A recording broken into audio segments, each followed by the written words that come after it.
Welcome back to what Arty Noobs with General Disturbance. This is a GWE100, the Tier 10 German SPG. It's located on the south spawn of Fisherman's Bay, and it's under the command of Picklefish44. Game started.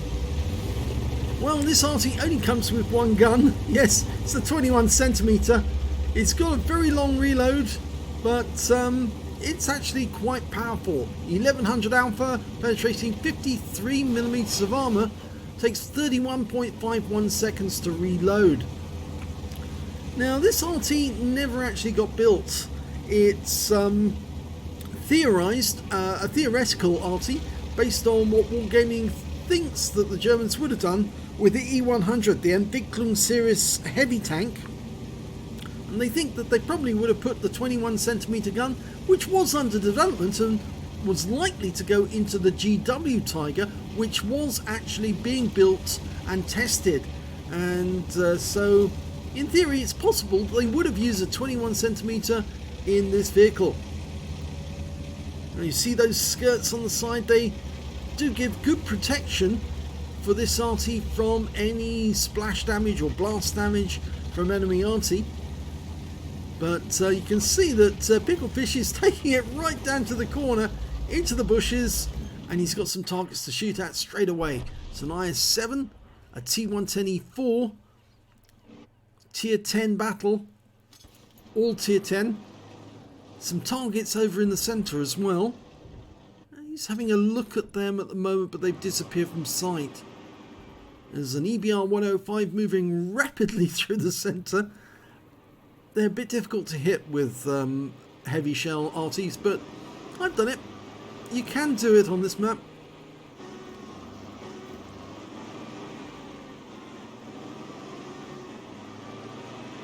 He's actually getting a signal from his teammates. Could you actually help with the light tanks over on the windmill? Yes, and he's actually recognised that straight away. You see good response, teamwork. He's playing with his team, trying to put a shell in there behind the windmill. He does so. We can't see the enemy there because our team's not spotting them. But if there was somebody there, they probably got hit by that. There's the 13105. If the gorilla was there, then he was badly damaged. But, oh, well, that AMX 13105 is a bit silly. Oh, the gorilla was there, and he's lost a lot of hit points. So it's very probable he was hit by that shell. This should be a kill shot. Oh no, it hit the windmill. That's unfair, that is. Oh, RNG said, no, I'm not seeing that shell at the gorilla. If it landed near him, it probably would have been a splash kill. Okay, he's looking up towards the other end of the town. There's a mouse appeared there now. And our EBR is starting to run very quickly around the buildings. He's looking for targets of opportunity. In fact, we've now found a T110E4 and there's an IS-7. He's going for the IS-7. Splashes in for 311.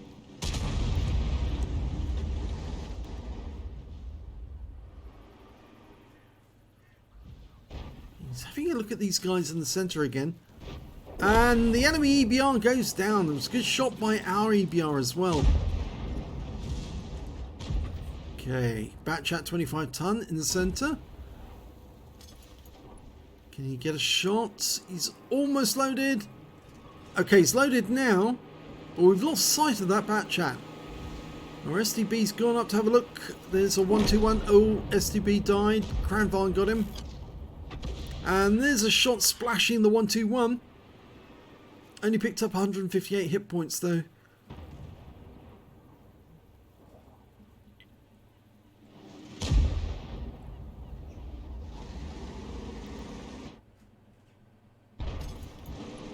It's a battle of the tier 10 heavies and the tank destroyers in the centre of town. And I think he's probably going to have a shot at that IS-7 and see if he can splash the T110E4 that's near him. And that's a good hit there. 359 of splash. He's put a long stun on that IS-7. And I think the mouse is going to go around the outside now. So our guys are actually going to move up on them. Our EBR's harassing those guys in the centre. And it looks like that Batchat could be taken out of the game if we could put a shell near him. It would have to be a high roll at the very least. They're still having trouble queuing up, trying to deal with the stuff on the west side of the battlefield. Well, he fired at the 121. The 121 wasn't there. And there's some heavy action going on there now. And it may be that the mouse is not getting, our mouse was not getting the support he needed. We lost our IS-7. They've lost their T110E4. Our mouse is actually being badly hit because he's being hit by the mouse and the other tanks who are up on this side here. Okay, he's loaded. He doesn't want to fire into the melee because that might actually hurt and stun his own teammates. But it looks like he's going to go for that crampon. Dialing in. Rounds out. Splashes in for 275.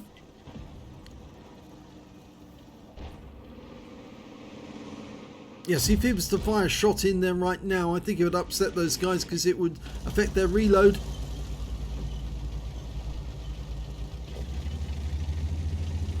Well, he's changing position. I think that's so he can get a better angle on that mouse. The enemy's lost their IS-7. So it's only this mouse who's now holding things up. But he just killed our mouse, who was at the wrong angle. And that shell fell short. Didn't land near. Sometimes it does actually help to go to overhead view to check exactly where the shell is lined up. And then you can see the fall of shot actually land directly alongside the enemy tank. So coming up, that's the way to do it. Yes, go to overhead. Look where the shell falls. Put that alongside the vehicle. And then shoot. And the shell should land right next door to him. That was close. That's how you do it. But I think most of you know that anyway. Just in case there's any Arty players out there who don't know how to do it. Yes, check the angles. Look above as well as using Battle Assistant. Battle Assistance will show you the obstructions, but the overhead view will actually show you how you've lined it up with an enemy tank you can't actually see, who happens to be just hiding around the corner. Ooh, our EBR just took a big hit from that 121. We fire at the crampon and just stun him. Shell landed well short of him, I'm afraid. But it's early days. Still got 20 rounds of ammunition.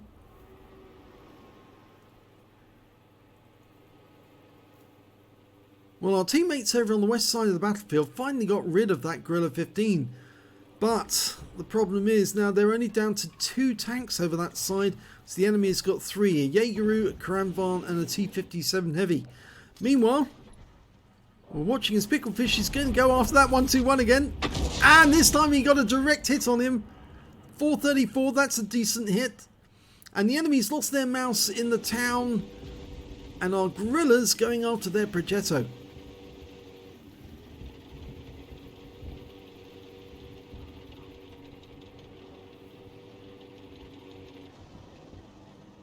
Okay, he's gone over to overhead to see exactly how it lines up. Okay, he's loaded. No shot yet. Ah, he's going to have a go at the Cranvon. Good idea. This should be a kill. Oh, no, it wasn't. It hit the solid armor, but it was a good hit for 271. The Cranvon goes down the next shot. Okay, we've got the Progetto the other side of the bay, but we're not loaded at the moment. We won't be for another 12 seconds or so. He's pulling back. The enemy Arty just got our Guerrilla 15. But that 121 is now a splash kill. And he's loaded. Picklefish is ready to go. He fires a round in just in case he can. And he got him! He managed to work out that he was still there, and he splashed him from far enough away that these shells have got a splash radius of 12 meters. So if they were 12 meters away, it's going to do some damage to them. And it was enough. Well, we're 1 tank up on the enemy at the moment. Picklefish is lining a shot up on that Progetto. Oh, he fired a bit short there. Well short. You can see the impact point was about 50 meters away from the Progetto. He did get some stun, but it was very, very light, and we just lost our Progetto on the other side of the battlefield. Just the Cranvarn around that side now. As far as I can see, he's not a one-shot though. But the enemy is still one tank down. Okay, we're loaded. Rounds out straight away. It hit the Cranvarn. Direct hit, so he's going to have lost a fair amount of hit points. EBR's going over to have a quick look. See if he can find out how much is left. Didn't spot him.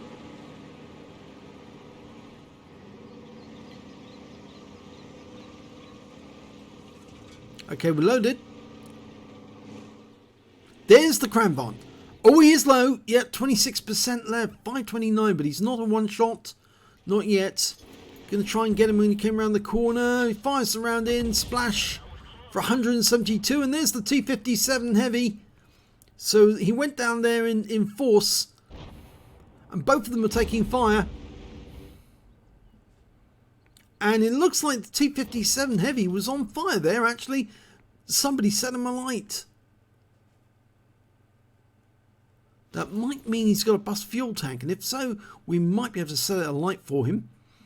Lined him up on the spot. Rounds out straight away on that spot. Was he there? We don't know. Cranvarn's gone.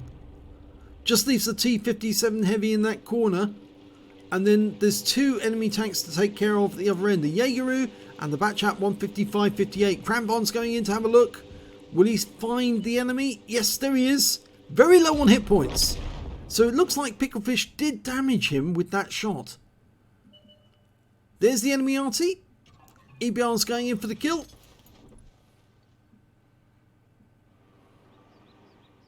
I think we can soften him up for the EBR. We fire a round in and long range shots. Yes, brilliant. And that enables the EBR to get the kill with one shot. Now we just need to deal with the Jaegeru. Somewhere in those bushes. Probably in the one nearer the cliff.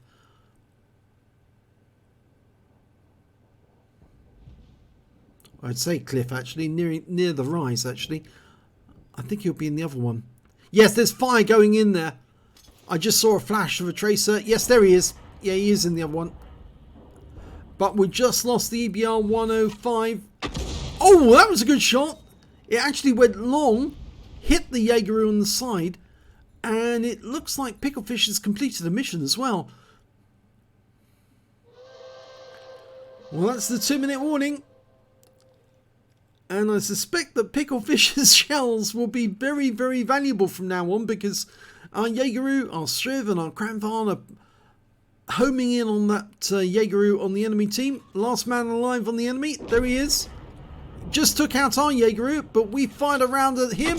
Direct hit, only 59 hit points. But he's taking fire, so we're picking up stun assist. I think one or two more shots and he should be out the game. There was a shell just going in there. Oh, he's gone! The Striv got him. He probably set fire to him because I didn't see a shot go in just as his wreck appeared. So he probably set fire to him and he burned to death. Let's have a look at the end of battle stats. It's an Ace Tanker for Picklefish 44 in the GWE100. In fact, it's his first Ace Tanker in this vehicle. Congratulations. He got a Bruiser medal for getting at least 5 critical hits. He got 17. He got a Confederate medal for hitting more of the enemy than anyone else on his team. At least 6 tanks, and my gum, it's a lot more than 6 tanks on this occasion. His win rate is 3594, which is Super Unicum standard. So let's have a look at team score. He didn't get the highest damage, no, not by a long chalk. The Striv 103B managed to get 4843, 4,843 hit points. The next high scorer was the mouse on the enemy team with 4812. And then we've got Picklefish with 3,886, nearly 1,000 hit points behind.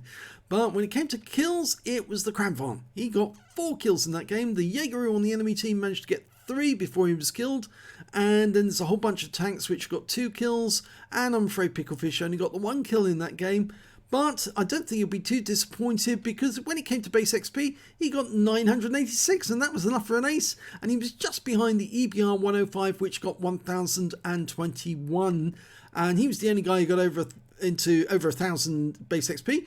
And after that, the Striv 103B came after Picklefish with 904 base experience points.